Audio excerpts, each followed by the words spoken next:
All right, it's exactly 1 week to go for Election Day. Kamala Harris versus Donald Trump. The election is deadlocked between the Democrat candidate and the Republican candidate. Many are saying this is the closest election that they've seen in their lifetime, and we will tell you why.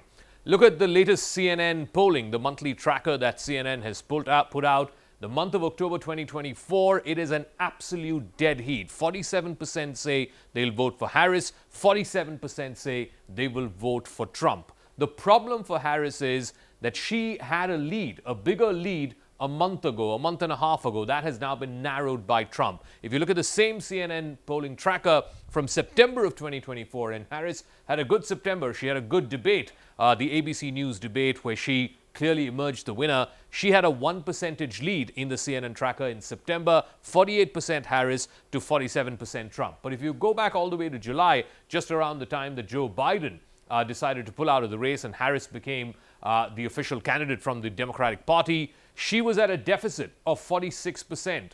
So trailing Trump by about 3 percentage points because she was sort of inheriting a lot of the legacy and overhang from Biden. So she started off negative 3 points compared to Trump, and then she managed to go up against Trump, 1 point up in the month of September. But now it is a virtual dead heat. It's 47-47. Now, remember, Americans vote not just on the day, which is 5th of November, but there's tons of early voting that happens, both by postal ballots, which is called mail-in, or early in-person voting. So this is what we know so far. More than 30 million people have already voted early, some of them by mail-in ballots, some of them by in-person early voting. Now, if you look at the breakup of this 32 million, about 14 million, almost 15 million have been early in-person voting. They have come to their booths over the weekend, on holidays, and come and cast their vote. Because remember, unlike here in India, Election Day is not a holiday in the United States. You still have to work. So a lot of people preferring early in-person voting. Mail-in ballots too. And this became very, very popular during COVID. In the last election cycle in 2020, over 100 million mail-in ballots in that election. This time around, 17.8 million out of the 32 million are mail-in ballots. So the numbers are starkly less compared to last time around, but then the difference is that election was in the middle of COVID. This one, there are more people preferring in-person voting, whether early or otherwise. Now, here is how it breaks up in the early voting nationally. The Democrats traditionally have had an edge in early voting. That edge is reducing, but it is still a Democrat lead as far as early voting is concerned. Kamala Harris, 6.6 million people nationally, and Donald Trump, 5.8 million people nationally. So the Democrats lead by about 800,000 votes, but that is still something that can be overcome very much so come Election Day. That firewall that the Democrats have been building through in-person voting, because Democrats tend to prefer early voting as compared to voting on the day of the election. That firewall is right now around 800,000 votes. Joe Biden, for example, in the 2020 election cycle, went with over 1 million plus firewall into Election Day.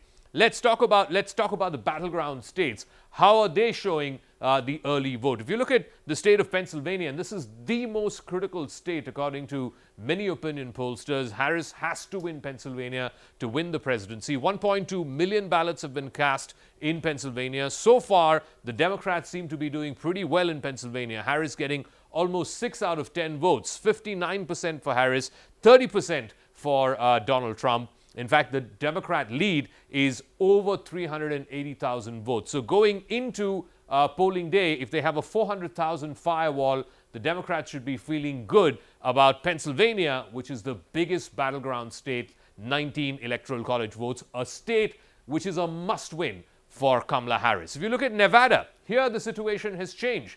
6 electoral college votes. Biden won this state last time around. In fact, the last couple of election cycles, Nevada has been voting blue. But here in early voting, it is the Republicans who are leading. It's a small lead, 40,000 votes.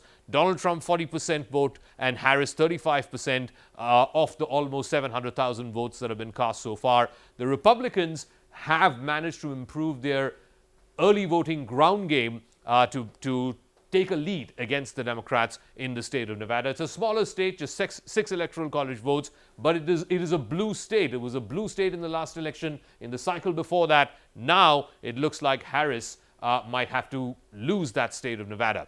But let's look at Georgia. Again, a big state, 16 electoral college votes. In fact, Biden flipped Georgia by a very slender margin of just 12,000 votes last time around. Georgia does not release bi-party breakup of early voting, but they do release demographics. Now, here again, it's very interesting. Georgia has seen record early voting. 3 million votes have already been cast, both in mail-in as well as early in-person voting. In fact, on the first day when early voting was declared in Georgia, more than 300,000 people showed up. If you look at the breakup, almost 60% of early voters in Georgia have been white. 26%, more than a quarter of the vote, has been black. Remember, in 2020, Joe Biden won the state of Georgia primarily on the strength of the black vote. It was a state that the Democrats had not won since Bill Clinton in 1992. Joe Biden managed to flip that by a margin of just 12,000 votes.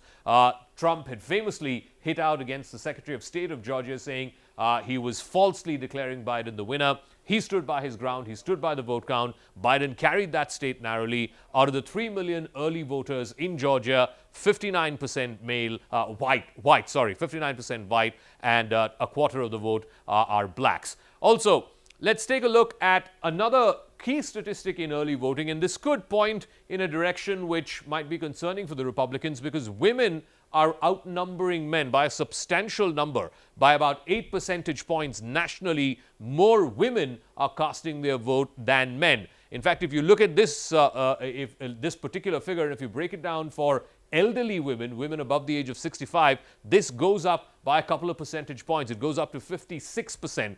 Now, many women are concerned about the abortion issue. The Democrats have been really, in the closing weeks of this election campaign, have been really pressing on that message. It's about the women vote. It's about women's right to control their bodies, reproductive freedoms, etc.